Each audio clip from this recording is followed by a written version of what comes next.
assez longtemps. D'ailleurs, je vais te laisser te présenter, dire en 2 mots, définir dans 2 mots ta pratique. Donc je pratique oui, la magie, la sorcellerie, côté blanche, noire, rouge ou celte. On va dire petite basse magie comme sort, enlever des sorts, ou alors la haute magie, contacter entités, ou alors démons, anges, voilà, différentes choses comme ça. Et en 2 mots, en préambule, ce que je veux vous dire, c'est qu'on est bien sûr là pour parler de cette pratique. On n'est pas là pour essayer de vous prouver que ça existe ou pas. Du tout, c'est pas du tout le propos. C'est comme si on faisait une conférence sur le christianisme. Je n'amènerais pas un prêtre pour qu'il marche sur l'eau, qu'il change de l'en vin. C'est juste pour parler de cette pratique qui est ancestrale et qui existe depuis très très longtemps, sous différents noms d'ailleurs, parce que le chamanisme primordial existait un petit peu partout dans le monde. Finalement, ça fait un petit peu même. Oui, ça se rejoint beaucoup de nos jours. Et d'ailleurs, on a commencé par un visuel d'un bas-relief de Cernunnos. Qui avait été retrouvé oui, à Châteauroux, un bas-relief en fait, de Châteauroux. C'était un morceau d'autel qui se trouve dans le musée au pied du baldaquin des Cordeliers. Voilà. Et il est toujours, je ne sais pas s'il est toujours présent en fait, dans un musée à Châteauroux. Mais en tout cas, il a été retrouvé à Châteauroux et on en retrouve encore, il y en a d'autres, hein, à Reims, à Autun, à Montagnac, à Paris. C'est une entité. Voilà. Et puis, qui est un peu le symbole en fait, de la chasse, de la virilité. Très souvent, quand on parle du dieu cornu, c'est pas le diable, c'est pas Satan, c'est pas Lucifer, hein, c'est Cernunnos ou Cernunnos. C'est un dieu vraiment très répandu en Gaule notamment. Voilà, oui, même dans d'autres pays aussi, mais essentiellement voilà, en Gaule, en France donc. Et donc après, il a un petit côté celte aussi. Et symbole bon, de la chasse, de la virilité, de la richesse, de l'abondance. La corne d'abondance fait un peu partie de lui également. On voit souvent là le serpent, c'est un peu allié au Kundalini en fait. Kundalini, c'est en religion indienne. C'est oui, avec le serpent Quetzalcoatl. C'est le fait, quand on arrive à ressentir le serpent en fait, qui se lie tout au long de la colonne vertébrale jusqu'en haut de la nuque, afin de relier tous les chakras ensemble. Et donc on a l'image du serpent, on a l'image d'un dieu cornu. Évidemment, vous faites le lien assez facilement avec le christianisme et la religion juive, puis la religion chrétienne, qui a utilisé un peu voilà, le symbolisme de Cernunnos. Bon, là on ne le voit pas, mais il est représenté quelquefois aussi avec des sabots. Voilà, c'est la représentation la plus connue parce qu'elle était sur le chaudron qui avait été retrouvée. Alors d'ailleurs on peut dire que c'était à l'époque où les religions étaient principalement polythéistes. D'ailleurs je ne vais pas m'aventurer sur les religions japonaises, mais enfin, je crois qu'il y a aussi pas mal d'esprits, en tout cas une multitude d'entités qu'on peut vénérer. Et puis donc arrivaient les religions monothéistes qui l'ont transformé. En Afrique c'est resté un peu plus présent, oui, ces religions-là et ces pratiques-là, mais grosso modo on comprend, voilà, en manipulant ça il y a eu ensuite cette légitimité pour persécuter les voilà, sorciers. Oui, ça a été oui, le Moyen-Âge, oui, ça a été vraiment la chasse ultime, on va dire, pour les sorcières, les sorciers. Et ce qu'il en reste, l'Inquisition a été bien sympathique aussi dans le genre. Hein. Il fallait éliminer voilà, tout ce qui n'était pas catholique, on va dire. Sauf que dans le Berry, il y a une survivance qui est toujours assez vivace de ces pratiques-là. Dans d'autres régions aussi, un peu Basse-Normandie, je crois. En tout cas, dans le Berry, oui, c'est vrai qu'il y a toujours eu, oui, toujours. Peu connu ça, assez jeune. Oui, justement, c'est ce que j'allais j'allais partir là-dessus. Oui, j'ai connu, assez jeune, bon, par rapport à des livres, voilà, c'est comme ça que j'ai connu, à 14 ans, quasiment au même âge, en fait, ou après, où j'ai lancé mes premiers sorts, et où j'ai rencontré, en fait, un mage, un sorcier, on va dire, oui, un sorcier, c'était... mais lui était sénégalais. Et des fois, certaines fois, dans les boîtes aux lettres, on peut avoir des pubs. Monsieur Moussa, divine tout, voit tout, voilà. On en rigole, on prend le truc, on le jette à la poubelle. Lui, il ne mettait pas de pub dans les boîtes aux lettres. Mais il habitait un petit appartement qui était assez simple en fait. Hein. La salle d'attente, quand on y allait, c'était la cuisine. Et on allait, tout se faisait dans la chambre. Donc il y avait son lit, il y avait sa télé, il y avait juste 3 chaises en fait de mise pour 2 ou 3 personnes maximum. Généralement c'était 2 personnes qui y rentraient dans cette pièce, pas plus. C'était à Bourges, hein, tout ça. Ah oui, c'était à Bourges, là, pour ceux qui connaissent Bourges, la rue Édouard Vaillant. Pas très loin du magasin à l'époque JTM. Et Ben, et donc tu là par tes parents. voilà, oui, par ma mère et mon grand-père. Et parce que bon, c'est par rapport à des... je travaillais pas très bien à l'école, voilà, j'étais pas très bon pour essayer d'améliorer certaines choses. Au début, il l'avait contacté parce qu'il pensait avoir le mauvais œil, qu'on leur avait jeté des sorts. Donc, je me suis rendu compte qu'en fait, cette personne-là, dans cette petite chambre et tout, il pratiquait, bon, je l'ai su longtemps, des années plus tard, qu'il pratiquait en fait le vaudou, la macumba, la santeria en fait. C'est des branches. En fait, vous avez le vaudou, qui est un arbre, et après macumba, santeria, enfin, vaudou serait un tronc, je veux dire, excusez-moi, et la macumba, santeria, candomblé, kimbanda seraient les branches qui partent. Mais la racine, voilà, le tronc du vaudou reste l'Afrique, considérée comme la terre pure. Et il pratiquait ça je m'en suis vraiment rendu compte quand il faisait de la divination avec des coquillages, des coris. Je ne sais pas si vous connaissez, c'est ceux qui ont une petite forme un petit peu de dents. On dirait des lèvres avec des petites dents. Ça s'appelle des coris. Et je lui ai demandé des choses comme ça, savoir, voilà, j'avais eu, qui m'avait bien marqué, j'avais fait un contrôle d'espagnol et là, pour le coup, j'étais assez bon, mais pour le coup, j'étais pas du tout sûr de ne pas avoir été hors sujet. Et je lui ai demandé, il a regardé avec, il a lancé ses coquillages et à l'envers, à l'endroit, pour moi, je comprenais rien du tout. Et il me fait, tu vas avoir 14 ou 15. Le lendemain, j'ai eu le résultat de mon interro, j'avais 14. Et il y a eu d'autres choses comme ça, des lotions à passer. Si je n'avais pas été voir cette personne-là, jamais j'aurais obtenu mon brevet des collèges, c'est sûr. En tout cas, c'était ton entrée en sorcellerie, ta première initiation, rencontre. Voilà, rencontre. Ouais, rencontre. J'ai pas eu d'initiation, j'en ai pas eu en fait. Sorcier que tu appelles aussi mage d'ailleurs pour éviter des fois le... Oui, parce que lui c'était vraiment uniquement le bien. Lui c'était, bon, mage blanc. Mais alors, voilà, c'est assez... Ouais. Effectivement, la magie blanche, magie noire. Bien sûr, on va survoler un peu tout ça, mais vous avez, puisqu'on est aussi là pour parler de culture populaire, alors bien sûr, vous reconnaissez Gandalf. Il y a Gandalf et puis son pendant, Saruman.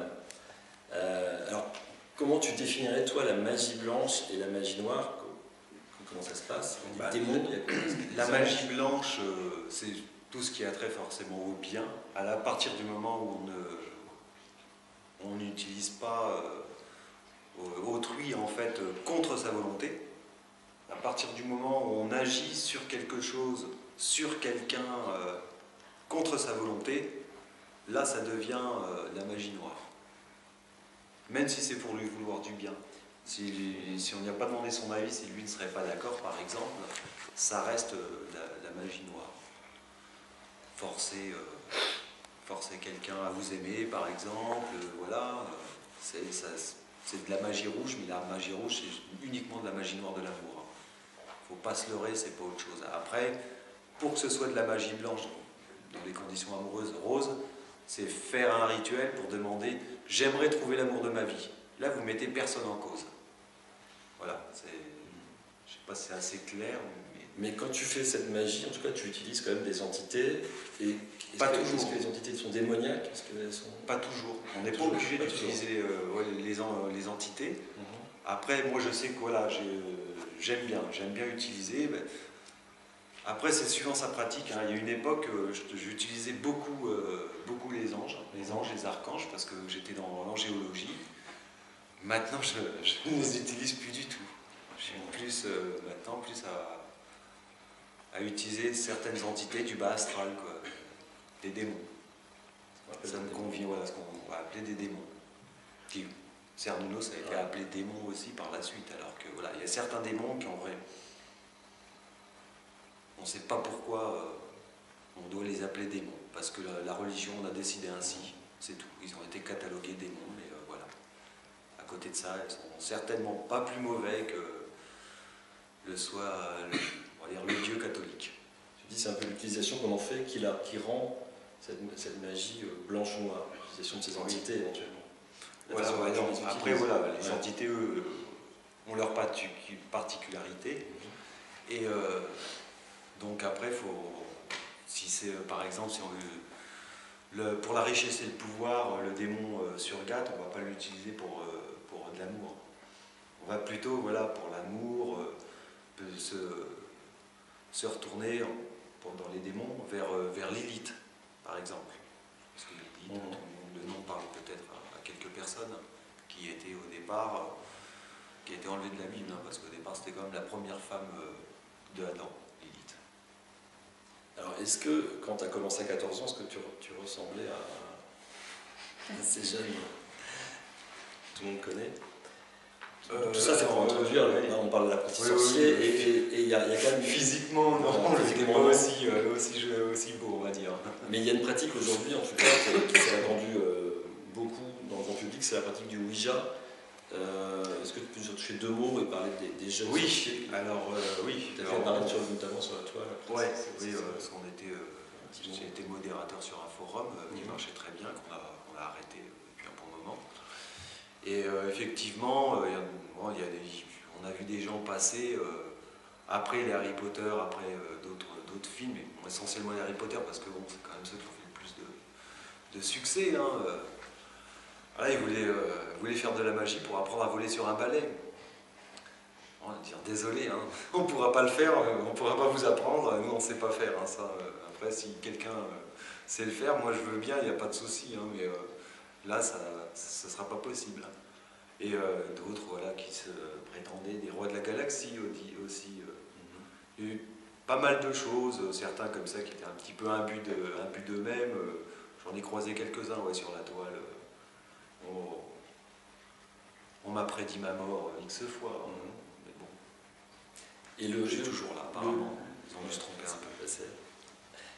Et le Ouija, par contre, c'est quelque chose qui s'est pas mal répandu. Oui, aussi. Oui, le Ouija, oui. Ça a toujours plus ou moins été, hein, le Ouija. Ouais.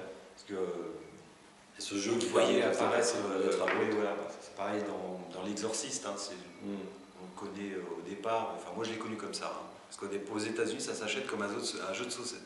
Excusez-moi, un jeu de société, en fait, tout simplement, parce que c'est un jeu de société, vous posez une question et le jeu répond tout seul. Voilà, seulement c'est des esprits qu'il y a derrière, ou des entités, ou voilà, qui répondaient oui, ça peut s'avérer très dangereux.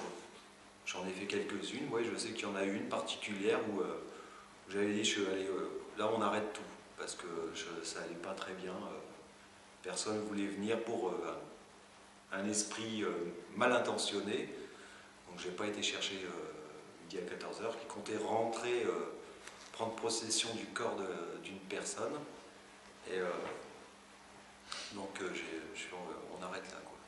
Donc c'est proche du spiritisme qui était comme 6 heures de gloire. Oui, mais c'est ça, c'est tout à fait ça. Ouija, c'est le spiritisme. Hein, là, on appelle vraiment les entités et les démons. Oui, on peut. Ou les esprits vivants. Mais on les appelle, on peut toujours les appeler, mais qui veut venir? C'est là où on ne maîtrise pas. Voilà. Les venus, vous pouvez très bien appeler quelqu'un, oui, forcément. C'est une personne bien précise, mais est-ce qu'elle viendra? Est-ce qu'elle aura l'autorisation de venir aussi? Donc c'est quand même un risque. Il y a l'image de Fantasia, de Walt Disney, où Mickey se fait déborder par les balais, oui. Tout lui est. L'autorisation de qui? D'une entité supérieure. Une entité supérieure qui peut les garder, voilà, après c'est selon les croyances, selon la mienne. Selon la tienne, c'est ça? Voilà. Ouais. Qui garde déjà tous les dieux terrestres enfermés dans une cité, dans une tour d'onyx à Cadas. Je pense que ça va en parler à certaines personnes. Et qui, les esprits, voilà, les personnes qui décèdent, s'ils étaient catholiques, ils se rapprochent de leur Dieu.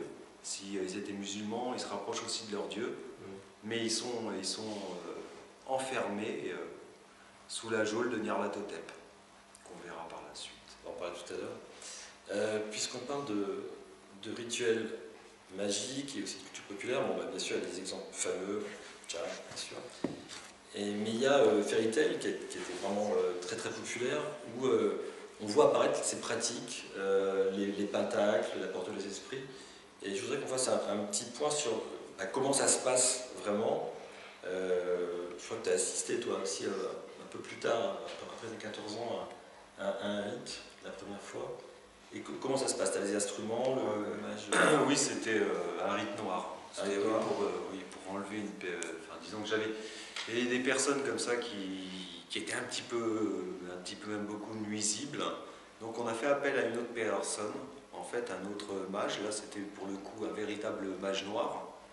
On ne le savait pas. Et on était pareil, on était dans la pièce. Tu avais 18 ans salle à manger. Oui, 18 ans. Ouais, là c'était ça. Ouais, je travaillais au buffet de la gare, justement. J'étais cuisinier à cette époque-là. Et puis, il nous a demandé de sortir. On a entendu 2-3 petites sons de voix, 2-3 petits trucs, mais rien d'alarmant, rien d'impressionnant. Par contre, quand il nous a dit qu'on pouvait rentrer, là, il y avait encore une coupe qui fumait, et puis il avait des lacérations sur les bras, toutes fraîches. Il venait de se lacérer, il venait de faire un rituel avec son propre sang et tout. Et puis, alors après, je sais, j'ai jamais été embêté par cette personne qui nous voulait du mal, qui nous nuisait, je ne l'ai jamais revu. Je me souviens par contre d'une phrase qui a lâché un silence, parce qu'il y avait ma mère, il y avait mes grands-parents, ma tante, qui a laissé tout le monde de glace en fait. C'est que juste au départ, elle a fait oh, j'espère que la personne ne va plus nous embêter. Et le mage noir a répondu non, c'est fini. Maintenant, elle ne pourra plus. Là où elle est, c'est plus possible. Bien. Enfin, en tout cas, c'est vrai que c'est dans le Berry une pratique assez. Oui, parce que lui, il habitait Cantilly. Ouais. Donc là, on est plutôt dans la magie noire. Il y a un livre. Après, il pouvait faire du bien aussi. Là, c'était une magie noire, mais une magie noire de en protéger. Fait, voilà, de protection. C'était pas un mal gratuit en fait. Oui. Mais il y a un livre, donc apparemment, tu disais qu'on pouvait même trouver chez Carrefour ou ce genre de magasin à une époque. C'est le Petit Albert, voilà, le Petit Albert, oui. Qui sont vraiment des livres très fameux de sorcellerie, qui ont été beaucoup dans les. Oui, c'est pareil, ça. C'est 16-17 ans, voilà. À l'époque, bon, c'était pas. Ça s'appelait pas Géant, c'était Record à l'époque, ça s'appelait, ou peut-être déjà Continent, je sais plus. Bon, il existe toujours maintenant le magasin sous le nom Géant Casino. Et oui, il y avait effectivement ce livre-là, qui est très folklorique maintenant à notre époque, mais oui, ça contient des sorts, des rites, des potions, toutes sortes de choses.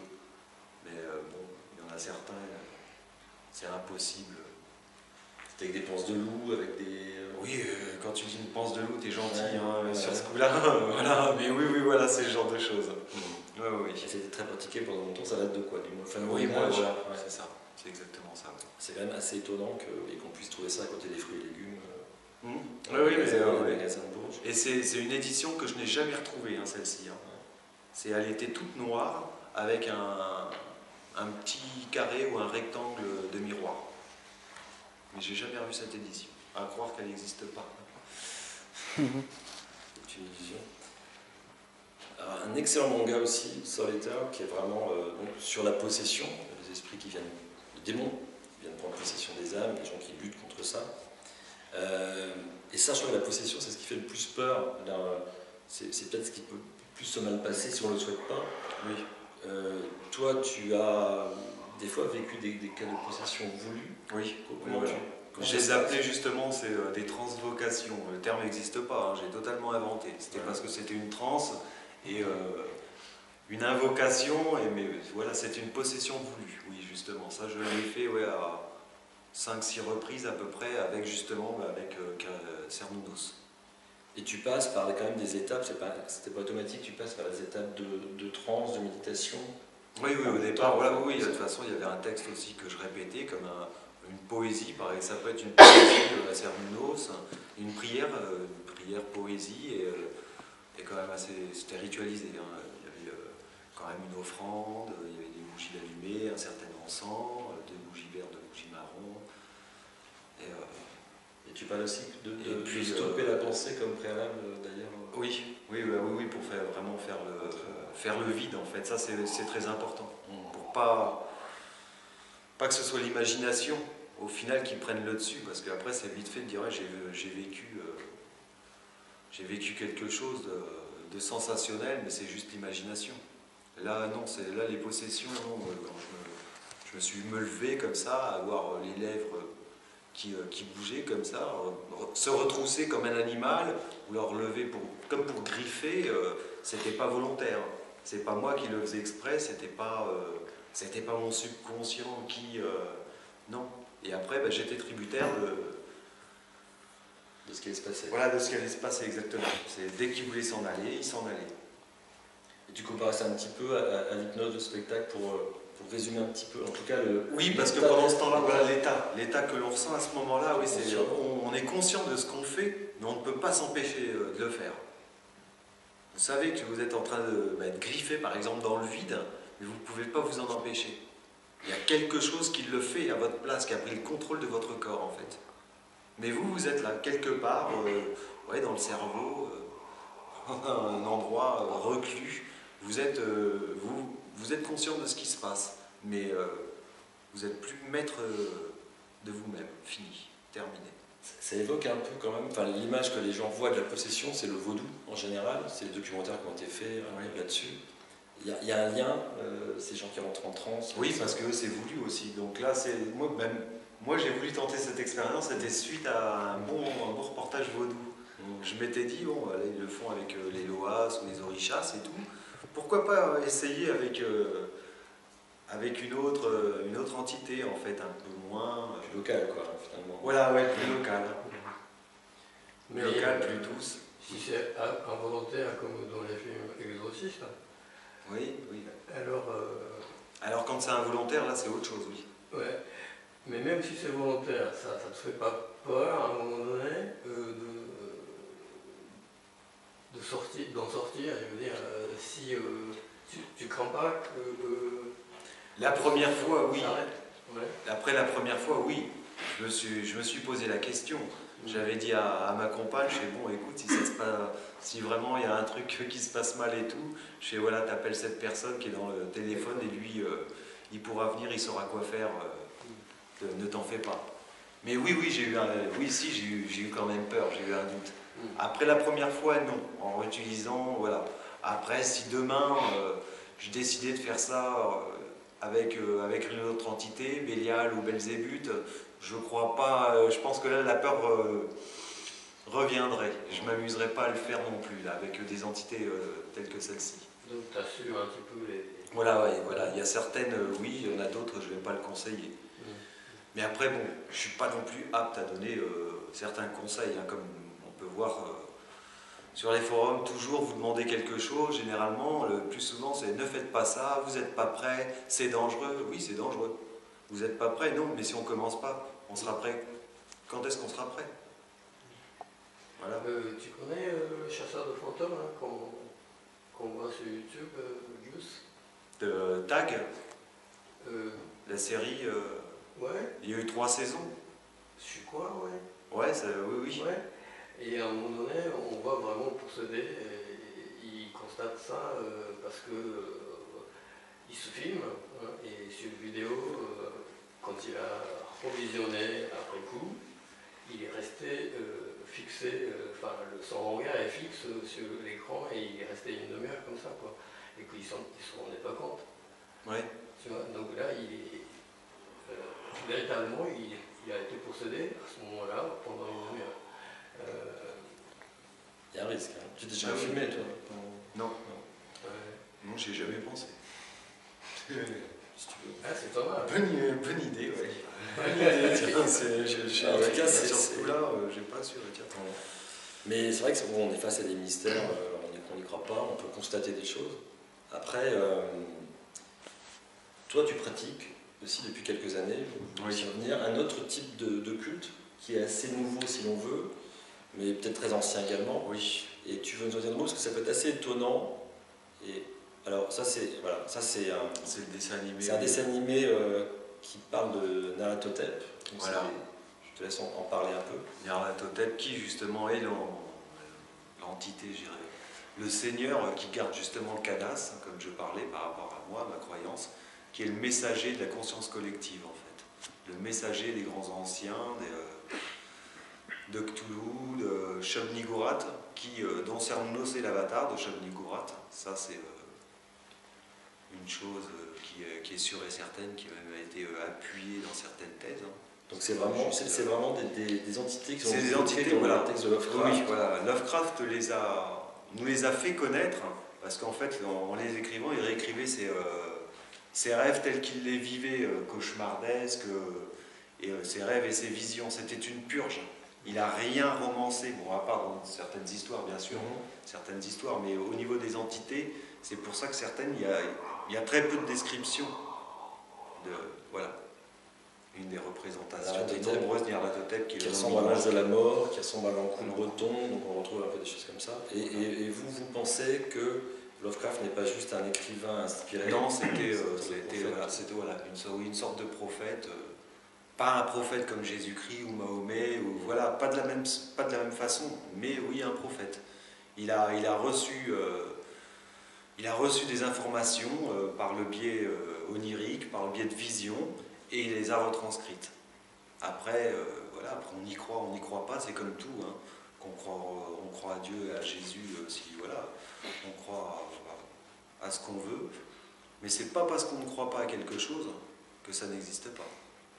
Et pour finir, tu peux peut-être raconter justement, moi tu m'as montré cette marque, suite à un contact. Ah oui, avec Nyarlathotep, oui, c'était toute une. C'était un petit peu le but à l'époque où j'étais avec les grands anciens, et je suivais une méthode en fait, une méthode magique qui avait été écrite par Donald Tyson. C'est le Grimoire of the Necronomicon. Et en fait, pour obtenir le but, pour faire plus court, le but est d'obtenir en fait une marque, accéder au trône noir, au centre du chaos, et obtenir une marque, c'est qui nous garantit en fait l'immortalité de notre âme, et par la suite, alors, lors de leur grand retour, de muter en fait dans leur race. Et oui, j'ai pratiqué ce rite, pas tout de suite non plus, hein, parce qu'il y a tout un cheminement, choisir sa voix, tout ça. C'est un gros travail, tu dis. Oui, c'est assez long, hein, c'est pas juste folklorique. Voilà, non, ça se fait pas juste en 2 jours, non, bien sûr que non. Hein. Il y a un travail de recherche, un travail sur soi-même, un travail avec les autres aussi, hein, de toute façon. Hein. Parce qu'à partir du moment où on choisit cette voie, il faut être conscient qu'on va changer aussi vis-à-vis des autres. Hein. Certaines voies nous font changer dans la communication avec d'autres personnes. Donc voilà, il faut faire en connaissance de cause. Donc oui, j'ai fait ce rite, et puis je suis ressorti de la pièce après avoir fait le rite avec une marque. Nyarlathotep m'avait marqué en fait ici. Moi, en astral, j'ai eu l'impression, ça m'avait traversé l'épaule. Hein. Donc, et puis bon, j'ai vu que c'était pas là, mais que la marque était ici. Marque de brûlure, voilà. Intense. Qui est apparu physiquement. Et ça, j'ai vu, après, je lui ai demandé à ma compagne, je lui ai dit, t'as vu ça et tout, elle fait, qu'est-ce que tu t'es fait? Rien du tout. J'ai fait et tout, je suis été d'accord avec moi. Pour quand même, j'essaie de garder quand même les pieds sur terre aussi, pas voir chaque chose, ouais, c'est un signe, c'est un truc et tout. Je suis pas non plus complètement à l'ouest. Hein. C'est pas ça, enfin, je pense, j'essaie. Et elle m'a dit non, elle fait non, je connais, voilà, je connais ton corps un petit peu quand même, donc voilà, non, ça y était pas avant. On m'a confirmé. Okay. Je pense qu'on peut dire pour finir, c'est que ce genre d'expérience existe depuis, enfin en tout cas est raconté, il y a des témoignages depuis la nuit des temps, que les noms des fois changent, des voilà, démons, oui. des dieux, mais oui, finalement voilà. il y a quand même une constante. Oui, il y a toujours une constante qui reste, il y a toujours... il y a plein de dieux, de démons, mais qui au final seront l'avatar d'une seule et même entité. Certains dieux, des dieux aux trois visages, là c'est qui fondent avec d'autres. Alors, je ne sais pas quelle heure il est, mais je ne sais pas si on a le temps pour quelques questions si vous voulez. C'était ma pub. Si vous avez des questions, en tout cas, n'hésitez pas. Et puis on va se retrouver. Il est 20h28. Vous parliez de Dieu à plusieurs visages ou Oui. de même entité. Est-ce qu'une même entité est reprise très souvent dans les différentes religions, même à d'autres bouts du monde, entre le vaudou, l'hindouisme et autres? Oui, ça peut être, oui, tout à fait. Comme on va dire, quand c'est Lovecraft Yig, par exemple, le père serpent, chez le vaudou et tout, ça va être Damballa. Après, chez les Amérindiens, ça va être plus Quetzalcoatl, c'est le grand serpent. Qu'on voit d'ailleurs, pour ceux qui ont vu à l'époque Conan le Barbare avec Arnold Schwarzenegger, voilà, le culte du serpent, c'est le culte de Yig en fait. Par exemple, pour donner un exemple cinématographique. Mais voilà, ça c'est un des plus bels exemples Yig comme ça qu'on retrouve partout. Enfin, partout. Et qu'on peut retrouver dans d'autres cultures, comme par exemple... Oui, comme le serpent, on le retrouve dans la Bible. Hein. Oui. Dans la Genèse, c'est le tentateur. C'est lui qui fait la tentation. Voilà. Donc après, certaines religions, je ne vais pas m'avancer dedans parce que je les connais pas. Je ne parlerai pas de la religion musulmane. J'ai lu le Coran une fois, mais voilà. Après, je ne sais pas si dedans on en parle ou pas. Voilà. Je vais pas m'avancer sur un terrain que je ne connais pas. Moi j'ai une question. Je voulais savoir. Il paraît que les pierres, elles ont des trucs magiques, enfin. Oui, le pouvoir des pierres, oui, il y a des soins aussi, la lithothérapie, ouais, ça fonctionne. Hein. Ça fonctionne bien. J'en ai entendu beaucoup parler. Oui. Donc, je ne sais pas si ça fonctionnait ou pas. Donc, Si, ça fonctionne. le jade. Oui, voilà, le jade, l'améthyste, voilà. Ça fonctionne bien, oui. Oui. Après, voilà, il vaut mieux voir un spécialiste. Hein. Je sais que ça fonctionne, j'en connais quelques-unes. Mais je ne suis pas un spécialiste des pierres. Voilà, après, mais oui, ça fonctionne. Mais je crois que, on parlait tout à l'heure avec Brice dans la culture japonaise, tu me parlais de la présence même dans des pierres d'entités aussi. C'est pas autre chose, mais pour revenir aux entités. C'est autre chose, c'est l'idée que dans chaque objet se trouve un être, donc un kami, qui vit dans dans chaque chose, et finalement, c'est ce qui donne un petit côté animiste au shintoïsme au Japon, c'est l'idée que toute chose a une âme, en quelque sorte. Et c'est pour ça que les Japonais ont un profond respect pour toute chose, et par exemple on s'incline quand on entre dans une salle, c'est pour ça l'esprit qui vit dans l'endroit. Ouais. Et le respect qui va avec la crainte aussi. Parce que si tu ne respectes pas, tu vas avoir de châtiment. Donc, ça va avec toujours. Il ne faut pas faire n'importe quoi avec n'importe quoi. Voilà, oui. Donc, tu fais attention de où tu mets ton pied. Hein. Voilà, c'est ça. C'est ça l'attitude du Japonais. Et pour le serpent, je pense à un grand serpent dans la culture japonaise, je ne sais pas du tout si on peut le mettre au même niveau que Quetzalcoatl par exemple, c'est Orochi. Un serpent gigantesque 8 têtes. à 8 têtes. Il y a 8 têtes. Il y a un peu cette idée de... Ça, je sais pas, je connais pas trop. Voilà. Là, c'est un terrain que je maîtrise pas du tout dans la culture japonaise, je ne connais pas, mis à part voilà, quelques trucs. C'est pas, pas du tout par manque d'intérêt. Hein. C'est parce que forcément, ça rejoint chamanisme. D'accord, ok. Ouais, Ça, donc, oui. Forcément, c'est quelque chose qui est commun à l'humain. Donc forcément, il y a plein de voilà, une relation. On va retrouver partout, parce que justement, c'était une seule chose, quoi, hein. Une seule culture, on va dire. Quand on remonte n'importe quelle culture, on va se retrouver toujours dans une seule culture. C'est ça qui est super. Et c'est un peu ça le but de notre festival aussi, hein, c'est de montrer ça. Bon, évidemment, Central, c'est bien japonais, parce qu'il y a eu des jeunes, qui sont intéressés par le manga, mais puisque ça remonte, si on remonte... Oui, non, c'est très intéressant parce que là, voilà, j'ai appris justement là, le serpent japonais, je ne savais pas, donc je suis bien content d'être venu. Rien que pour avoir appris ça, ça valait le déplacement, sans problème. C'est pour ça, c'est pour ça que vous êtes là. Hein, on parle de Berry. Le Berry, Japon, on trouve des liens. Et oui, ça rejoint au Japon, jusqu'au Japon. Voilà, c'est ça qui est bien. C'est formidable.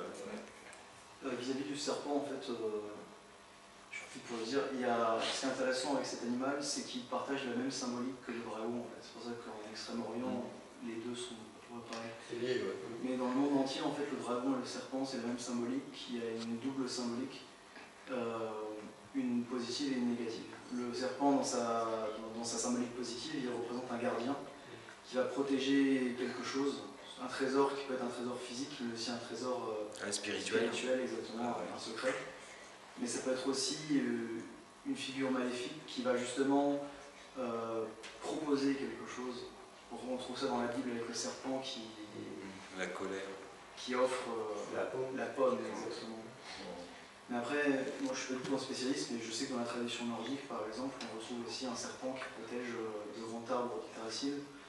On retrouve aussi l'idée du serpent et du dragon dans le mythe de Jason, qui, avec la toison d'or, justement, protège. Toison d'or.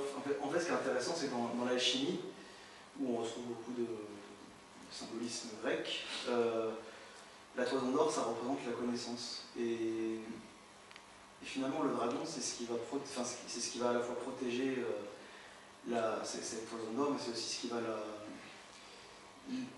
l'obstacle à affronter pour parvenir jusqu'à là.